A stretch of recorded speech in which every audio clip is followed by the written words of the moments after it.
is up, YouTubers and lovers of budget cars and bikes? Welcome back to the channel and the latest video on the channel. If you're a subscriber, of course, you'll know exactly what we do here. If you're not a subscriber, then consider doing that, because we're above 7,000 subscribers now, which is kind of mind-blowing for me, really. So it just goes to show people are enjoying the content, which fills me with a lot of confidence, I have to say. Let me just lift that up. We are out and about again today on a very, very miserable winter's day. It's around about January the 12th, I think, somewhere around there. Now, we're on one of these kind of bikes that basically is very difficult for me to work out exactly where to put the camera, where to angle it and everything else. So I'm really hoping you guys can see what I'm doing, because I noticed on a couple of them, especially the VTR, it was really difficult trying to sort everything out on that and get it angled right, and it wasn't perfect. And I do apologise about that. If you haven't seen the VTR 1000 Firestorm video, I'll stick that in the corner right now. But we are in Cornwall, as you probably know, and we are about to go out for a little bimble because the sun has come out for 5 minutes, which is probably about all it's going to come out for. And we are on the amazing Triumph Daytona 955i, which is the last of the T509 shape before they actually changed it over to the slightly more streamlined, shall we say, because I forgot to turn my indicator off there, and that guy was wondering if I was going down there. It's actually, one thing I will mention straight away, is actually quite difficult to see these little lights down here on this dashboard. The clocks are huge, and I love the clocks, but the actual illumination for the neutral light and indicators and stuff like that is really dim. I'm sure there's an LED kit that you can fit for these, and if I was going to keep the bike, I would look into that, but it's way too low down. As you can see, if you know anything about my channel and what we do here, you'll know that this is incredibly low down compared to bikes that I would normally ride in that respect. So the Triumph Daytona then, as I said, I've had one of these in the past, the newest shape, the more streamlined kind of shape, and this is the last of the 955s before they changed to that. This is the T595, although it actually does say 955i on the side, because that's the engine, obviously. It's the shape that denotes the T595, I think. And this came up really local, about 10 miles away from me, from a guy that was advertising it a little bit strong price-wise, but in the winter you let these things go by for a little while, and then you pop back up a couple of months later, and if it's still for sale, you can pop in there and say, look, I realise it's still for sale, are you open to an offer?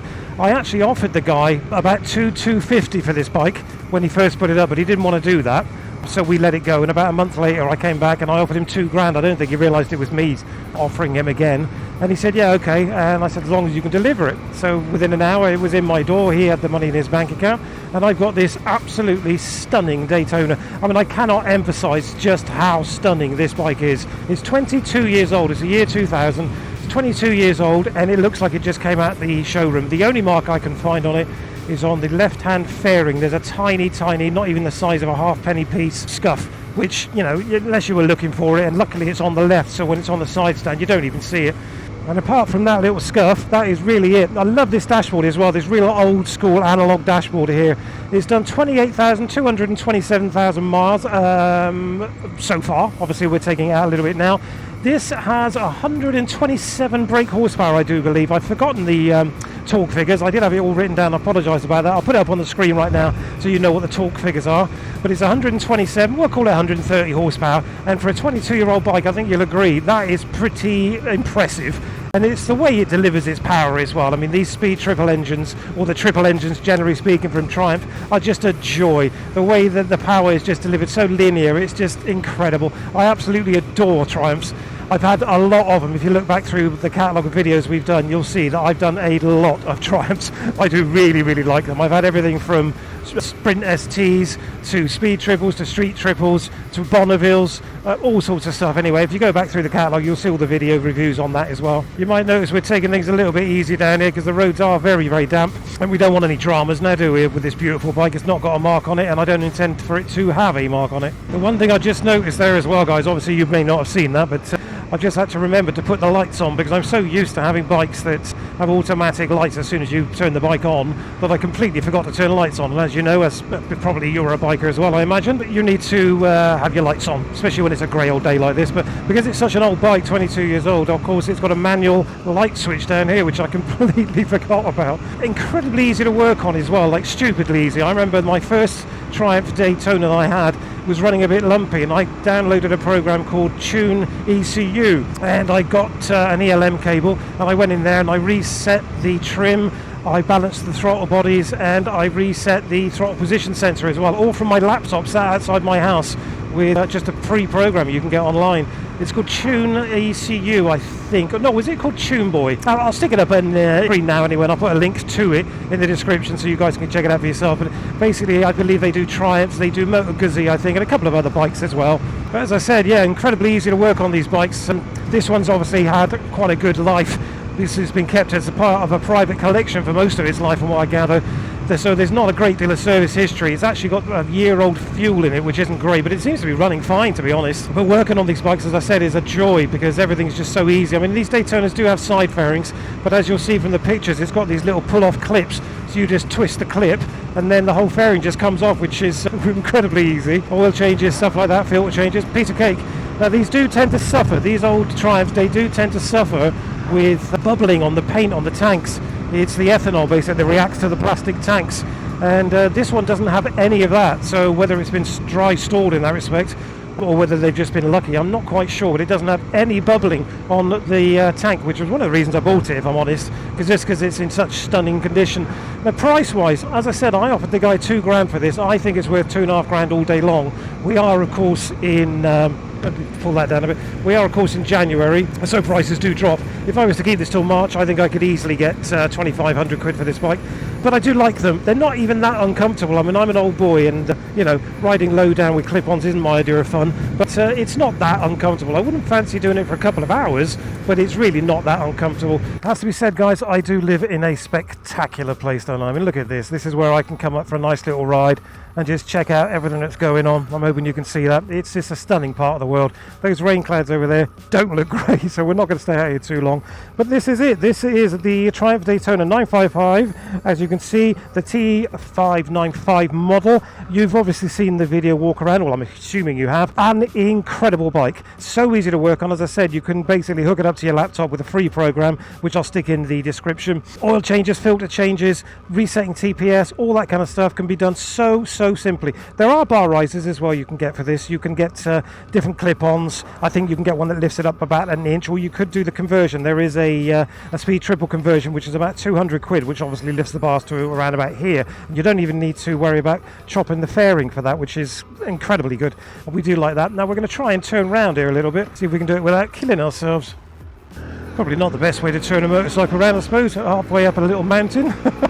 Anyway, I really hope this has been some interest to you guys. This is just basically my thoughts, my opinions, and a very small review on the Triumph Daytona 955 T595 series bike. As I said, I've had the other one. I never actually got to ride that on a review for you guys because I wasn't actually doing YouTube videos then. But if you've got a couple of grand, and I mean literally you can pick one of these up for around about £2,000 now, and that will get you close to 130 horsepower British sports bike. And I really don't think there is anything else on the market, if you're looking for that kind of thing, that compares. I mean, you know, you get that beautiful triple sound, you get Triumph reliability, which some people would say doesn't exist. I've never had a problem with a Triumph personally. I've had plenty of them. Easy maintenance. I mean, you know, save yourself a fortune with not having to stick it into a diagnostic system every time it starts to burble. It's very simple. As I said, especially if you're using your laptop and the free program, which is in the description.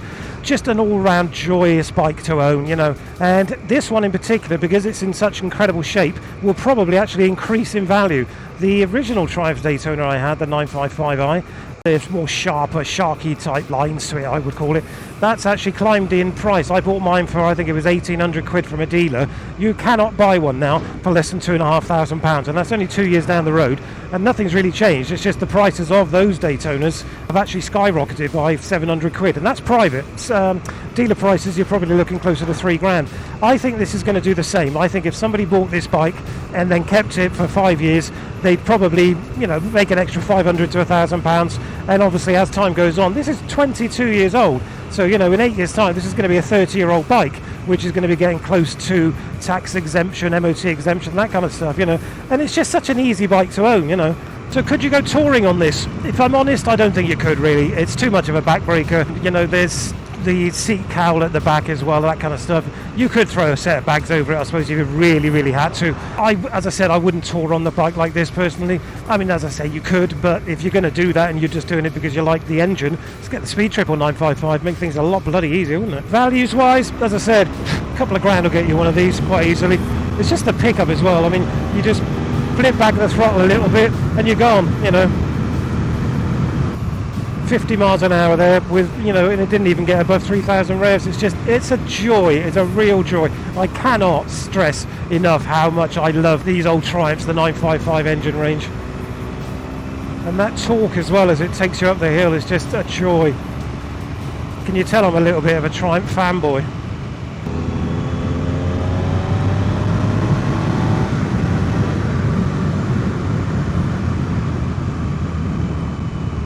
Not sure if you guys can hear that, but that's actually the stock exhaust.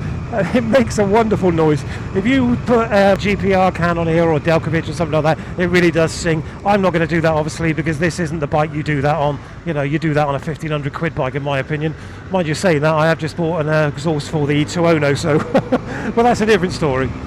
So that's pretty much it, guys. All I've got to say about the Triumph Daytona 955/T595. Incredible value, incredible fun. Couple of grand will get you a really nice example. I would suggest you make sure it's had a valve clearance check done when they're due, because I think that's around about 12 to 14,000 miles. But apart from that, I mean, if you can get one, great service history, and as I said, with the valve clearances done, you can't really go far wrong. And a couple of grand will buy you a whole heap of weekend fun as well. You can commute on them, of course you can commute on anything pretty much.